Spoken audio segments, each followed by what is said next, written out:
بسم اللہ الرحمن الرحیم الحمدللہ رب العالمین والصلاة والسلام علی رسولہ الکریم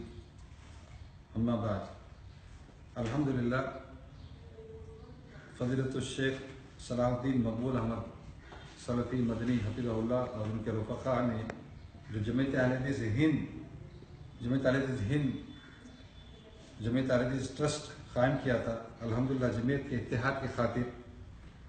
انہوں نے اس کو تحلیل کر دیا ہے، اور ادھر مرکزی جمعیت اہل حدیث ہند کے مرکزی عہدیداران نے ان کے اس فیصلے کا خوش دلی کے ساتھ خیر مقدم کرتے ہوئے ان کا مرکزی جمعیت اہل حدیث ہند میں خوش دلی کے ساتھ بھرپور انداز میں استقبال کیا۔ اس سلسلے میں اللہ تعالیٰ نے اس ناچیز کی کوششوں کو قبول فرمایا۔ میں اللہ تعالیٰ کا بے پایاں شکر ادا کرتا ہوں کہ اس نے میری حقیر کوششوں کو اس مسئلے کے حل کرنے میں مدد کی اور مجھے کامیاب کیا۔ اور اسی طرح میں مرکزی جمعیت اہل حدیث ہند کے مرکزی عہدیداران فضیلت الشیخ مولانا اصغر علی امام مہدی سلفی حفظہ اللہ، مرکزی امیر مرکزی جمعیت اہل حدیث ہند جناب مولانا ہارون سنابلی صاحب، مرکزی ناظم عمومی مرکزی جمعیت اہل حدیث ہند، اسی طرح ناظم مالیات محترم جناب الحاج وکیل پرویز صاحب، اسی طرح فضیلت الشیخ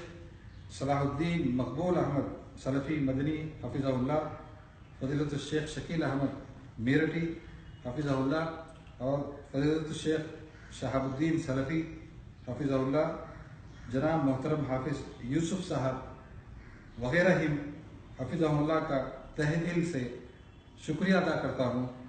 کہ جماعت کے اتحاد کے لیے اور جماعت کے مفاد کے لیے ان تمام بزرگوں نے میرا بھرپور تعاون فرمایا اور صلح کرتے ہوئے متحد ہونے کا فیصلہ فرمایا۔ فجزاہم اللہ خیرا احسن الجزاء۔ اب میں دعوت دیتا ہوں شیخ صلاح الدین مقبول صاحب کو کہ ایک دو کلمے۔ السلام علیکم ورحمۃ اللہ وبرکاتہ۔ اللہ رب العزت کا ارشاد گرامی ہے، والصلح خیر۔ حالات ہوتے ہیں اور اختلاف اور اتحاد ہوا کرتے ہیں، اور اس کے لیے ثالثی بھی ہوتی ہے۔ ہر چیز میں صلح کرنے والے بھی ہوتے ہیں، صلح کے لیے کوشش کرنے والے بھی ہوتے ہیں۔ میں اس موقع سے جناب مولانا شیر خان جمیل احمد حفظہ اللہ کا شکریہ ادا کرتا ہوں اللہ تعالیٰ کے بعد، کہ نبی کریم صلی اللہ علیہ وسلم کی حدیث گرامی ہے، من یشکر اللہ صلی یشکر اللہ۔ جس بندے کے دل میں بندوں کے تئیں شکریہ کا جذبہ نہ ہو، وہ انسان وہ اللہ کا کما حق و شکر گزار بندہ نہیں ہو سکتا۔ لہذا اس مناسبت سے میں شکر گزار ہوں پہلے اللہ تعالیٰ کا، پھر جناب مولانا شیر خان کا، کہ انہوں نے کوشش کر کے اور وجہات نظر کے اختلاف کو کم کر کے جو کوشش کی ہے اللہ اس کو قبول فرمائے، اور جو صلح کی بنیاد پر ہی اللہ اس کو پائیدار کرے، اور جماعت کے مفاد کو مقدم کرتے ہوئے ہم لوگوں نے جو قربانیاں پیش کی ہیں اللہ اسے قبول فرمائے، اور مدی ضروریت کے ذمہ داروں کو اللہ توفیق دے کہ وہ پھلیں پھولیں اور ہماری جماعت آگے بڑھے اور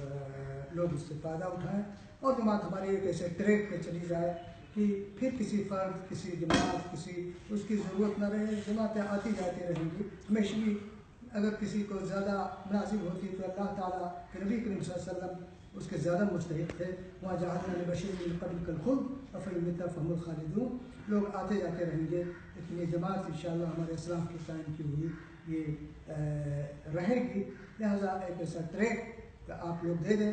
جمعیت کے ذمہ داران کہ جو بھی آیا جایا کرے، لیکن جو لوگ آئیں اس پہ چلتی رہے، ہماری نسلوں کو اس کا فائدہ ہو۔ وآخر دعوانا ان الحمدللہ رب العالمین۔ السلام علیکم۔ جزاکم اللہ خیر احسن الجزاء۔ میں اب گزارش کروں گا فضیلت الشیخ شیخ اصغر علی امام مہدی سلفی حفظہ اللہ امیر مرکزی جمعیت اہل حدیث ہند سے کہ آپ اپنے کلمات پیش کریں۔ الحمدللہ والصلاة والسلام علی رسول اللہ وعلی آلہ وصحبہ ومن تبعهم بإحسان إلى يوم الدين وبعد أعوذ بالله من الشيطان الرجيم لئن شكرتم لأزيدنكم.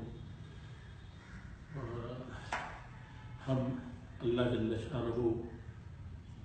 کا بہت بہت ہم شکریہ ادا کرتے ہیں